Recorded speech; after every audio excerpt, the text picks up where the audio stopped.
aujourd'hui pour le dernier Mathémaflix de ce semestre.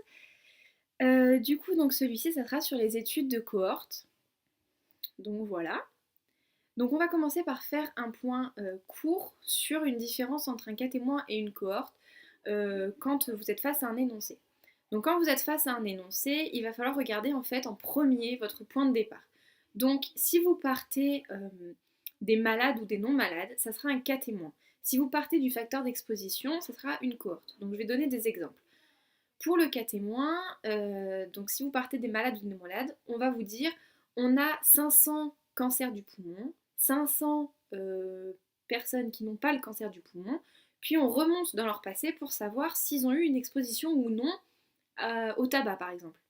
Donc là, ça va être un cas témoin parce qu'on est parti avec des cas qui seront les cancers du poumon et des témoins qui seront ceux qui n'ont pas le cancer du poumon.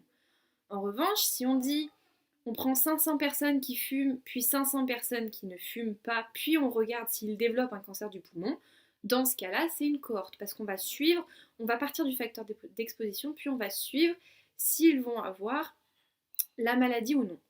Ensuite, un autre point qui peut vous aider, c'est la progression. Mais ce n'est pas le point principal puisque c'est en général, mais ça peut changer comme vous avez pu le voir en cours. Donc pour les cas témoins, en général, on retourne dans le passé. Donc c'est souvent rétrospectif. Alors qu'une cohorte, c'est plus souvent prospectif dans le sens où on suit la maladie. Mais c'est pas, encore une fois, tout le temps le cas, mais c'est le plus souvent. Et donc ensuite, pour les particularités de chacun, donc dans un cas témoin, il faut retenir qu'on ne calcule pas d'incidence et pas de prévalence, donc on ne pourra pas calculer de risque relatif, dans ce cas-là, on calcule un odds ratio. Pour vous souvenir que dans un cas témoin, on ne calcule pas d'incidence, c'est tout simplement parce que dans le cas témoin, on choisit notre proportion de malades en fait, donc on ne peut pas calculer l'incidence parce que c'est pas représentatif. Alors que dans une cohorte, on peut calculer l'incidence, donc la survenue de la maladie, et du coup le risque relatif. Donc j'espère que c'est plus clair pour vous, on va pouvoir passer à une application.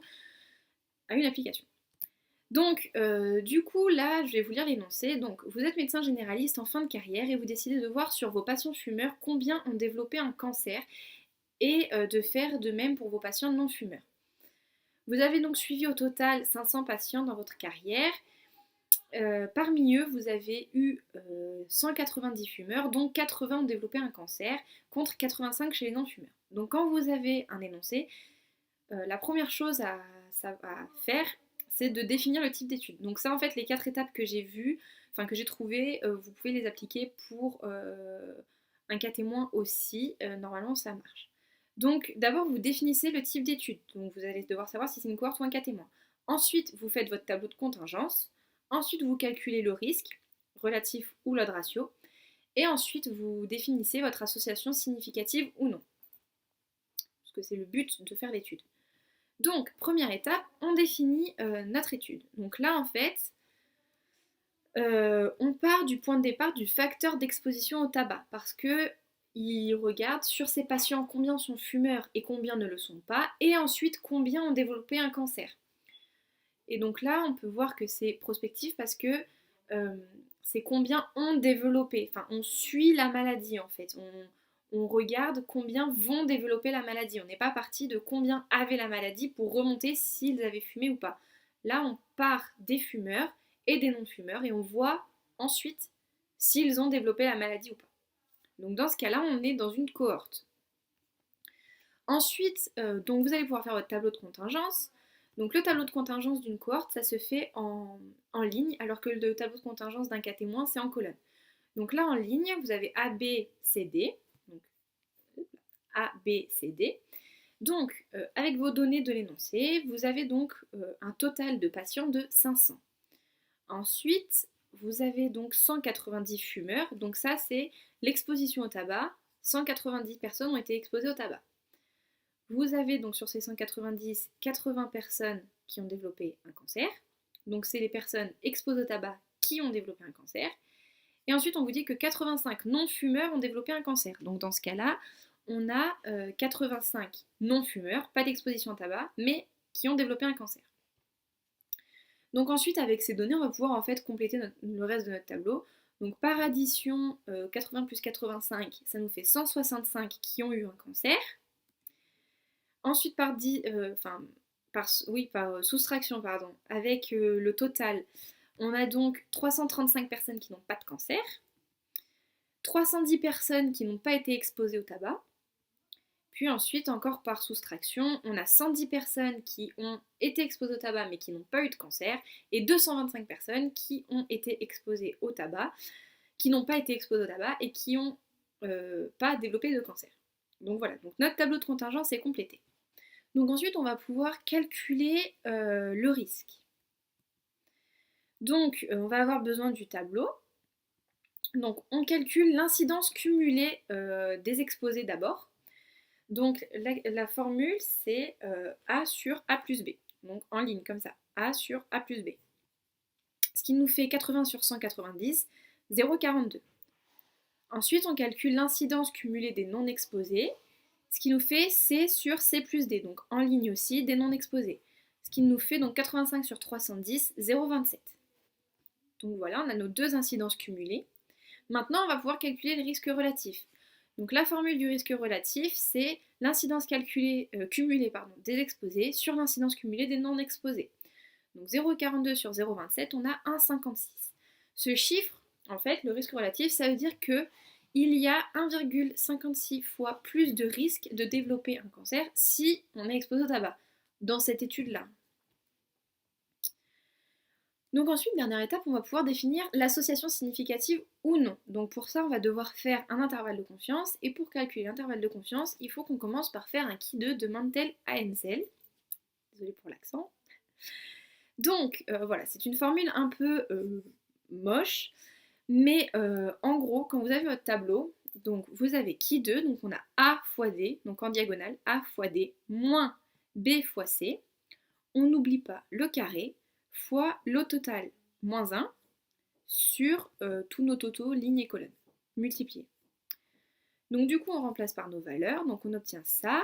Le Qui2, donc c'est 80 fois 225 moins 110 fois 85, le tout au carré, fois 500 moins 1 sur 190 fois 310 fois 165 fois 335. Donc, on rentre tout ça dans la calculatrice et on trouve un Qui2 de 11,47. Cette valeur, elle va nous servir pour calculer notre intervalle de confiance. Donc pour faire un intervalle de confiance, là, c'est vrai que dans l'énoncé, je ne vous avais pas donné à combien on calcule un intervalle de confiance. En règle générale, on calcule un intervalle de confiance avec 5% de risque d'erreur, donc un intervalle de confiance à 95%. C'est-à-dire qu'on doit avoir au minimum 95% des valeurs dans l'intervalle. Donc là, la formule que je vais vous donner, c'est pour un intervalle de confiance à 95%. Si on vous donne un intervalle de confiance avec un pourcentage différent, c'est exactement la même formule, juste le 1,96 il change. Et il faut prendre le risque d'erreur dans la loi normale, comme vous avez l'habitude dans les tables. Du coup, donc la formule de l'intervalle de confiance, c'est le risque relatif exposant 1 plus ou moins, donc moins pour la borne inférieure, plus pour la borne supérieure, 1,96 sur la racine du Qui2 qu'on vient de calculer juste avant. Donc en remplaçant, on a 1,56 exposant 1 plus ou moins 1,96 sur racine de 11,47. Et du coup, on a un intervalle de confiance compris entre 1,20 et 2,02. Alors là, il faut faire attention quand vous faites un intervalle de confiance à bien prendre les bonnes bornes. Si vous avez pour la borne inférieure 1,208, vous devez toujours arrondir à 1,20. Vous devez arrondir au minimum et pas à 1,21 parce que c'est plus près. Pour la simple et bonne raison de ce que je vous ai expliqué tout à l'heure, que l'intervalle de confiance doit contenir au moins 95% des valeurs. Donc, il faut avoir un intervalle de confiance le plus grand possible. Donc là, je crois que c'était le cas quand j'ai calculé. J'avais 1,206, un truc comme ça. Donc en temps normal, j'aurais dû arrondir à 1,21. Mais là, comme c'est la borne inférieure, j'arrondis à 1,20. Pareil pour la borne supérieure. Si j'ai 0,0203, j'arrondis à 0,03. Là, j'avais 0,0100 quelque chose. Donc on arrondit toujours à au-dessus. Donc on retient bien, borne inférieure, j'arrondis toujours en dessous et la borne supérieure toujours au-dessus. Donc voilà. Et enfin, on peut définir donc l'association. Donc pour définir une association, il faut voir plusieurs choses. Donc d'abord si 1 appartient à notre intervalle ou pas. Donc ici, le 1 n'appartient pas à l'intervalle puisque la borne inférieure est 1,02, 1,20 pardon. Donc c'est supérieur à 1. Ensuite, il faut voir si l'intervalle est supérieur ou inférieur à 1. Ici, il est supérieur à 1. Et ensuite, il faut voir si le risque relatif est supérieur à 2, ça veut dire qu'il y a un risque fort, que le risque est fort. Ici, on a un risque relatif de 1,56, donc on ne peut pas parler pardon, de risque fort. Donc ici, on est dans le cas d'une association significative qu'on appelle facteur de risque. Donc association significative parce que 1 n'est pas compris dans l'intervalle et facteur de risque parce que c'est supérieur à 1.